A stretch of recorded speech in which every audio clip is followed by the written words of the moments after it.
Hello everybody and welcome to another video, and today we're going to be looking at a band called Ember Falls, band I've not heard of before. So obviously, as is my usual, I had to do a little bit of research, and it turns out that Ember Falls is a Finnish heavy metal band based in Tampere, probably pronounced that wrong, founded in 2010.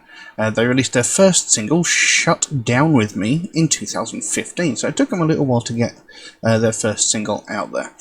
The band's music influence is melodic metal as well as pop and electronic music. Their first album, Welcome to Ember Falls, was released in 2017. And that's really all the information I could find on the band, so yeah. So melodic metal with pop and electronic. Could be interesting. I've been getting a lot of those recently. Now, this track has actually been suggested to me quite a lot. So, finally getting around to it, we're looking at a track called We Are Become Fire.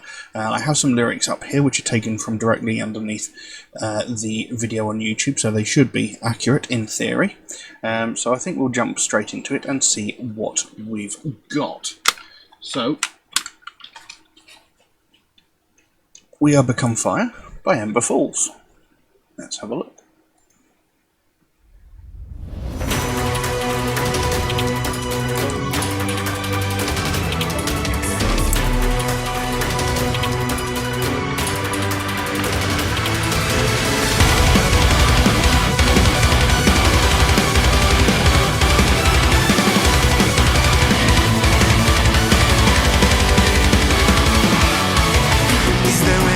Out there for us, with the city laid for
Well, there we go. Ember Falls, We Are Become Fire. And that was actually very surprising. I didn't know what to expect going into that, but I did not expect that. That was absolutely brilliant. It was really, really catchy. I mean, when the vocals first started out, it sounded a little, maybe boy bandish.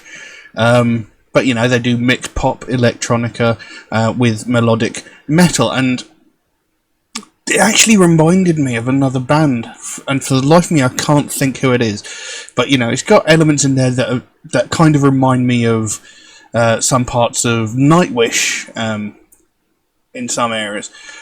Very, very, very good, very enjoyable, and you know, they've mixed up the vocal styles in there, as I've said hundreds and hundreds of times by now. I really like it when bands mix up their vocal styles in songs.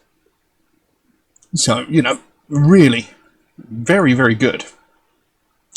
Now, the actual song itself, it's got a lot of, shall we say, religious sort of hints in it, and it almost leads me to believe, reading the actual words of the song, it sounds like it's talking about Armageddon, the end of the world, and you know, basically just because of the way that we've treated the Earth, maybe, you know, we are bringing the end of the Earth, the end of the world closer, and we're sort of getting punished, as it were.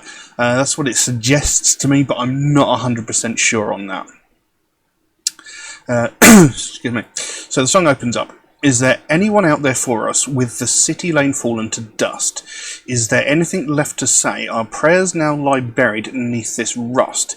Is there any salvation for us in whatever is left of this crust? Maybe the devil is the only one to love these souls in wanderlust. Excuse me. So, even in those first 8 or 9 lines, I can't actually be sure how many there are. You know, it sort of gives a general outline. Is there anyone out there for us?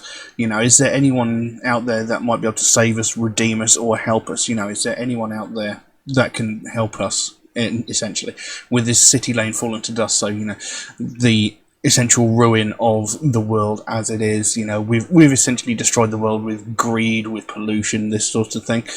Is there anything left to say? Our prayers now lie buried neath this rust. So, like, everything we hoped for has sort of been buried by our own destructive behaviour.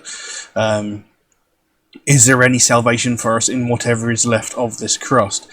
So again, you know, is there any hope that we can turn this around? Can we fix this? You know, we've essentially poisoned the earth, we've destroyed it.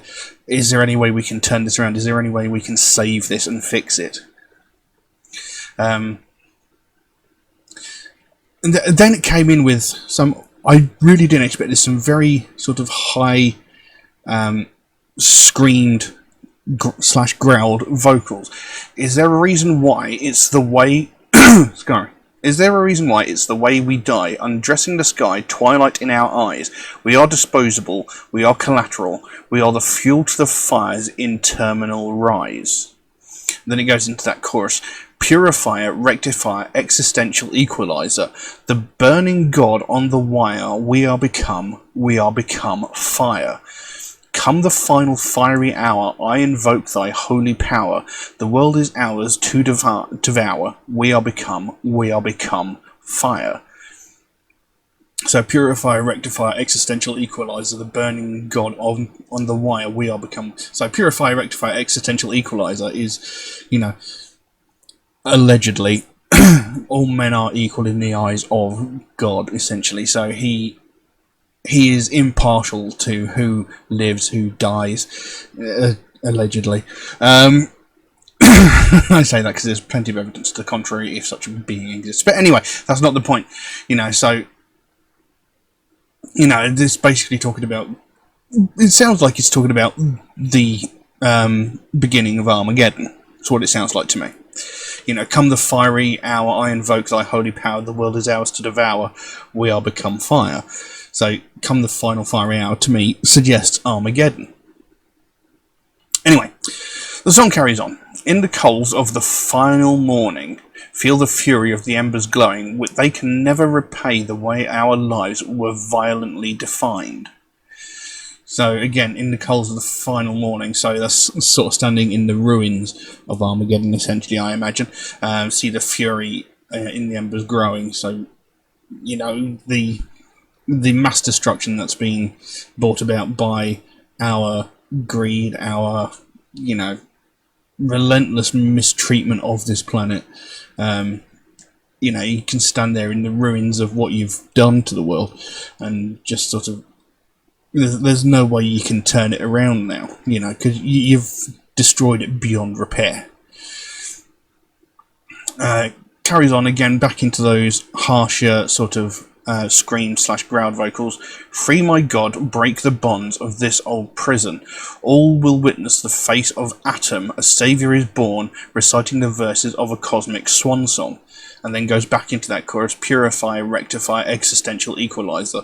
The burning God on the wire, we are become fire. Come the final fiery hour, I invoke thy holy power. The world is ours to devour. We are become fire. And then there was a little sort of bridge section. It says, there's a reason why it's the way we die. There's a reason why it's the way we die. There's a reason why it's the way we die. Together we will lie, jointly say goodbye. And then it comes back in with those harsher vocals again. I could never look at the light. The rays, they burn and blind. I claw my eyes to cut them out. The foil covers your hands. I'm not sure what that bit means. Frigid fingers don't cross the distance. There's a reason why we all elect to die, but I don't recall when I first believed the lie. Then it goes into sort of a modified version of the chorus. It says, purifier, rectifier, one and only God. Purifier, rectifier, existential equalizer, the burning God on the wire, we are become fire. Come the final fiery hour, I invoke thy holy power. The world is ours to devour, we are become fire. There's no reason why we should ever die. There's no reason why we should ever die. We are become fire. So like I said, it's a bit too much in the sort of God-bothering era for my liking, lyrically. But the actual song itself was really good. It was really catchy. It was very enjoyable. The music was fantastic. I really, really liked that song. It was really, really good. I would like to hear some more of their stuff. So yeah, I'll definitely be looking further into them. And, I like the song. I like the way it was written. A little confusing in certain aspects. And my entire interpretation of that could be completely wrong. It could have nothing to do with Armageddon. But there's definitely a lot of phrasing around God in the song, which, I'm not a big fan of. But, overall, a great piece of music. I really liked it. Really quite heavy. The electronics wasn't overly used. And the contrast between the two vocal styles is very, very interesting. Because one side you could probably suggest like the cleaner side of the vocals is like the cry of mankind, sort of pleading for help, and the harsher vocals, might be considered maybe the devil or the essential evil side of mankind. The way we've, we'll wantonly destroy things, but then we'll turn around and go, why is this happening to us? It's maybe the two contrasting sides of the human condition. I don't know, possibly. But yes, I really liked that, but I can't really think of much else to say about it, so I'll leave that as it is. Now, if anybody would like to suggest a track for me to react to, then please do so. By all means, you can drop a comment in the comment section below, or message me on my Facebook or my Instagram, or you can even message me through Patreon and help support this channel at the same time, which would be of a great help to me. There is an option on Patreon where you can get your suggestion jumped to the front of the queue, should you so desire. There are a couple of limitations on that, however, just to be fair to other people who suggest tracks through regular means, e.g. through Facebook, Instagram, or YouTube comments. Should you suggest a track through those regular means, do know it might take me a while to get around to your suggestion, because I do get suggested loads and loads of tracks every single day. So many that I can't possibly record all of them at the same time. So, I do write down every suggestion I get, so it will get done eventually. It just might take me a while to get around to it. Also, Metalhead Reacts is a proud supporter of the Sophie Lancaster Foundation, a British-based charity whose main goal is to put an end to hate crimes, mainly those concerning people of the alternative culture, and it's something I do believe in very, very strongly, and something that doesn't get nearly the amount of recognition that it really needs. It's something that gets widely ignored, and that needs to change, because all over the world, people from the alternative community are getting violently attacked and brutally beaten just purely for the fact that they are a member of the alternative community. And, we're not talking about small little things like being shoulder rammed as you walk down the street or getting insults spat at you from across the street. We're talking about actual violent crimes where people are ending up in hospital, sometimes with broken limbs, sometimes with more life-threatening injuries. This happens all the time, but nothing ever gets said about it.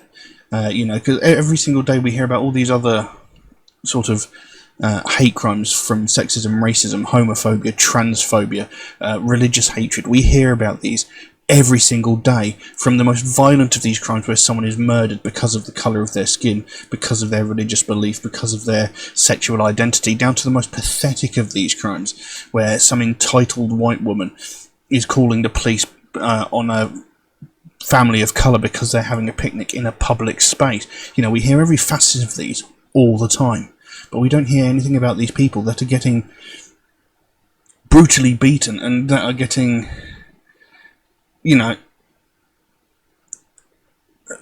getting violently attacked just purely because of the music that they listen to and the clothes that they wear.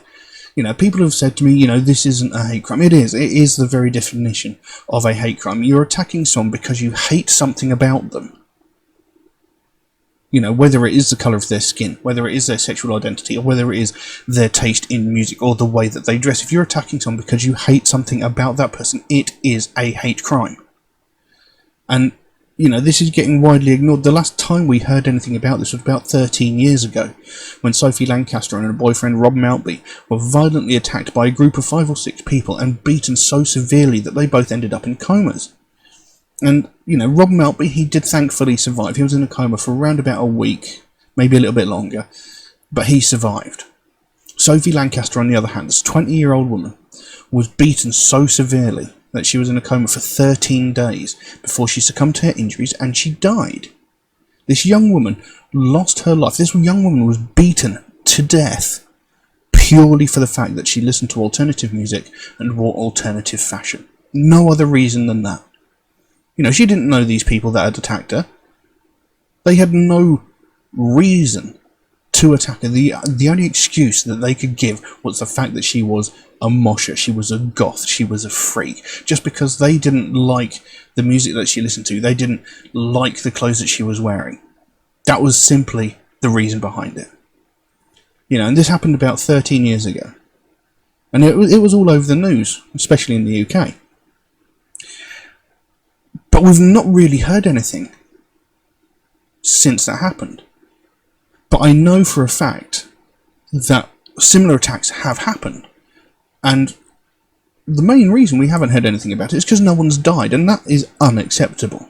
We shouldn't have to wait for someone's death before we talk about this. We shouldn't have to wait for someone to die before something gets done. People are getting violently attacked, they're getting severely injured. And we're just sort of letting it happen. We're ignoring it. And by ignoring it, you're essentially saying that these people committing these crimes can do whatever they want. They can get away with it. And that's unacceptable. And this is what the Sophie Lancaster Foundation is all about. They want to bring more attention to the fact that this is happening, so we can put an end to this, so that what happened to Sophie Lancaster will never happen again. It's something that never should have happened in the first place. And it's really important that we stop this from happening. We can't just sit back and let people get brutalised over something as petty as music, as their choice of clothing. If you don't like what someone's wearing, don't look at them. It's really simple, but there is no need to beat them to within an inch of their lives. It's unacceptable. We cannot allow it to happen anymore. So if you'd like to find out more about the Sophie Lancaster Foundation, there is a link to their website in the description below. You can pop over there, find out what they're working on at the moment, find out what their main goal is, because they can explain it a lot better than I can. And if you can help them out in any small way, whether it be a small donation through their website or something as simple as one of these wristbands from their web store, the smallest amount can make the biggest difference. And the sooner we bring more attention to this, the sooner we get more people talking about this, the sooner we bring it more into the sort of public eye, the sooner we can help to stamp out prejudice, hatred, and intolerance everywhere. But I'm going to leave that as it is for the time being. Thank you all very, very much for watching, and I'll see you again soon. Bye-bye.